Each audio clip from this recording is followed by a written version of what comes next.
है तो समस्याएं भी हैं, और इसके लिए हम भाग्य, कर्म, ग्रह, वास्तु, तंत्र मंत्र या पुरुषार्थ को दोषी मानते हैं और इन समस्याओं से भयभीत होकर निरुपाय, निराश, हताश होकर हम हार कर बैठ जाते हैं। जीवन की समस्याओं से निराश होने की जरूरत नहीं है।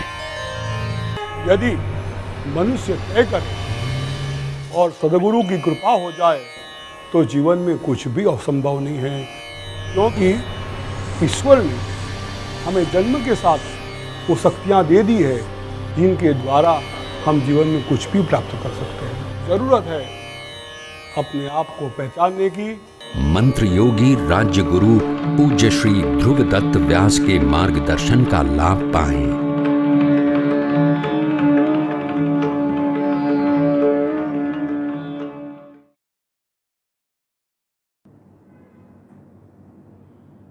नमस्ते महामाये श्रीपीठे सुरपूजिते शंखचक्र गदाहस्ते महालक्ष्मी नमोस्तुते।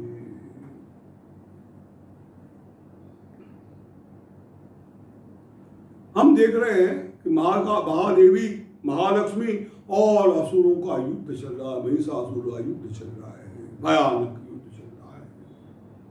देवी और आसुरी संपत्ति जो है मुख्य वृत्तियां ही हैं और कुछ नहीं है। महिषासुर क्रोध का रूप है और क्रोधी का हमेशा नाश होता है। क्रोधी को हमेशा नरक के अनुगामी करना पड़ता है। क्रोधी मां तक नहीं पहुंच सकता। आपके पास 3 दुर्गुण है, अहंकार है, क्रोध है और काम है, तो आपको भगवान के पास नहीं पहुंचने देगा। भगवान के पास नहीं पहुंच सकते आप कभी भी। ये बात ध्यान रखना। ये बात भगवत गीता में गई है, ये बात चंडी पाठ में एक प्रत्यक्ष रूप से, उदाहरण रूप में बताई गई है।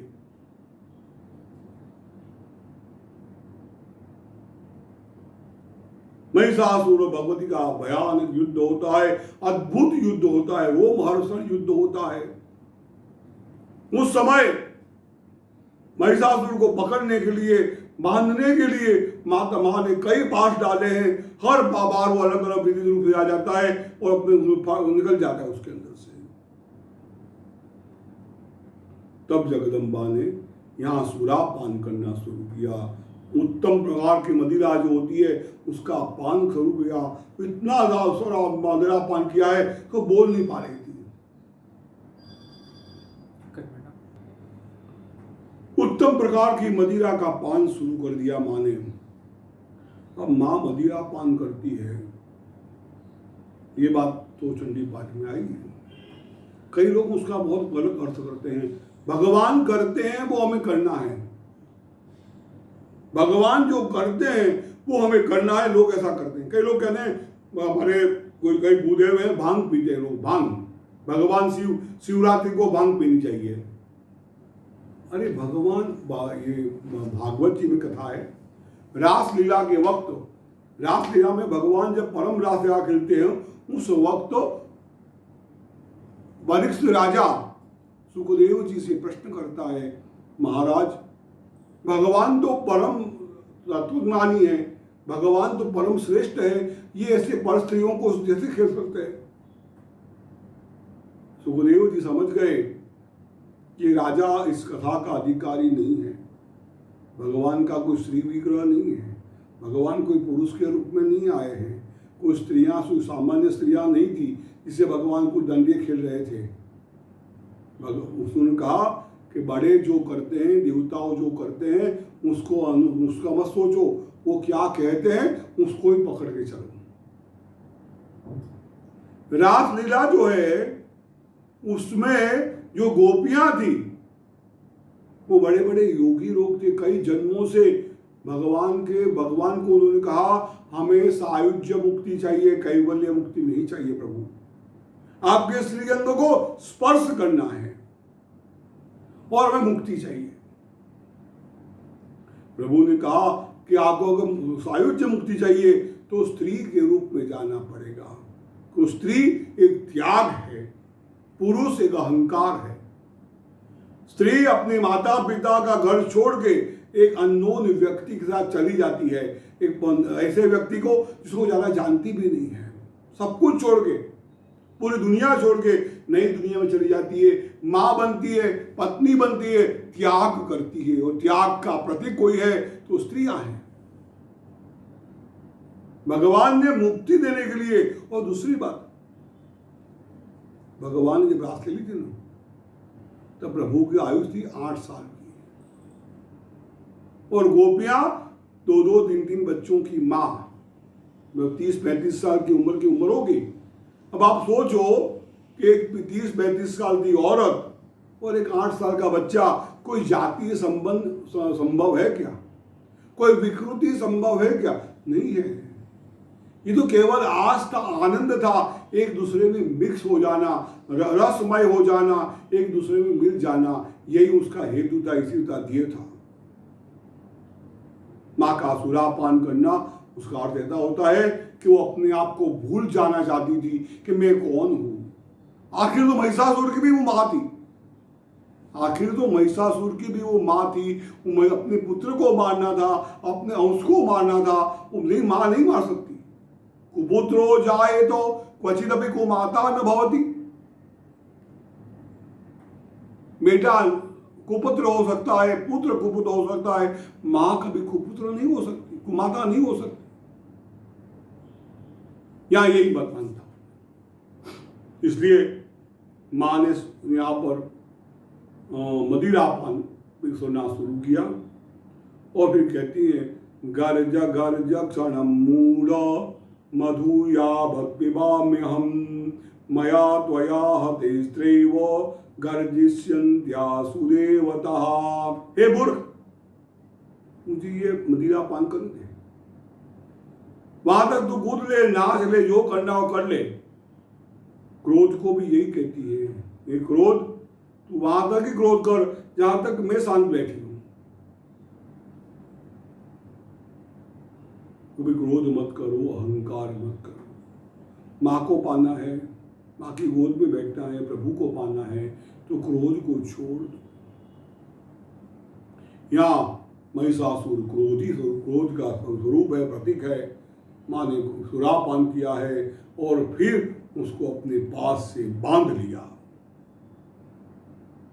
बांध के उसका शिरच्छेद कर दिया, उसको मार दिया। तदोहाहा कृतम सर्वम दैत्य सैन्यम नासहो। अपने सेनापति को मरा हुआ देखकर दैत्य सैन्य जो है चारों ओर भाग गया।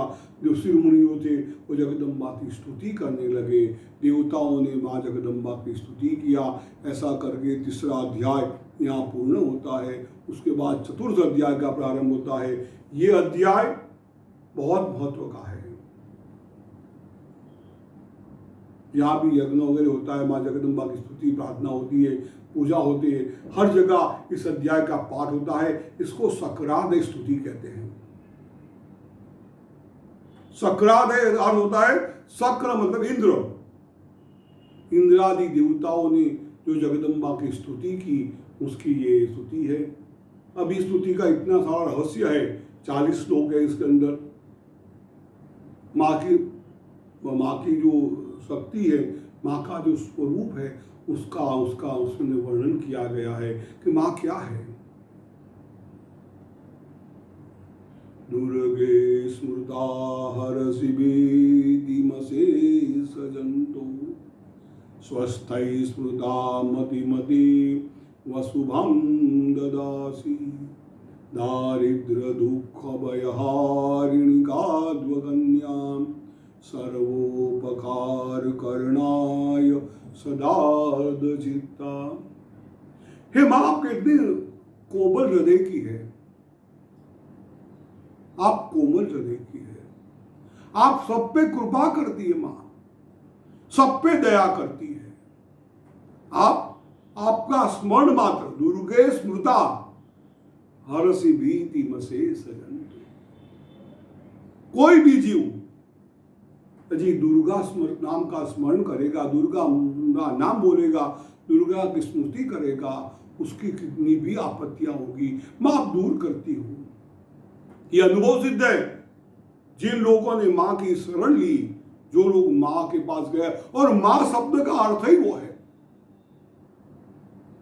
कितना बड़ा आदमी होगा, कितना दुखी आदमी होगा, वो अपनी माँ के गोद में सर रख देगा, उसको वहां शांति मिल जाएगी, निंद्रा आ जाएगी, पूरी दुनिया का सुख मिल जाएगा। ये माँ शब्द का अर्थ करना तो हमारे वश की बात भी नहीं है। माँ कृपालु है, दयालु है। दुर्गे स्मृता हरसि भीति मसे सजंतु स्वस्थै स्मृता मतिमति शुभम ददासी। माँ आपकी कृपा ऐसी है, आप दया वो आपका रूप भी है। प्रत्येक प्राणी पे कृपा करनी, दया करनी, हे माँ आपका कार्य है। आपका हृदय बहुत कोमल है, किसी को भी आप क्षमा कर। आज भी देखो, जब महिषासुर मर्दिनी पूजा होती है ना, तो महिषासुर के सिर की पूजा होती है, क्योंकि उसको मुक्ति, मारा तो सही उसकी वृत्तियों को, लेकिन उसको मोक्ष दिया और हमेशा पूजा का स्थान दे दिया उसको। इतनी कृपा माँ करती है।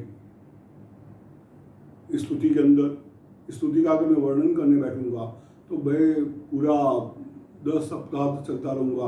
अभी तो ये नवरात्रि के हिसाब से होता है, तो मैं थोड़ा बहुत आपको बताऊंगा, उसके बाद हम आगे बढ़ेंगे। और इस स्तुति का अर्थ जो है, उसकी जो प्रमाण है, उसके लिए स्पेशल उसका एपिसोड बनाकर आपको बताऊंगा कि सकरादि स्तुति का क्या अर्थ होता है। आप पढ़ोगे, सुनोगे ना, आपको लगेगा इतनी कोमल माँ है, इतनी दया करती माँ, इतनी माँ दयालु है।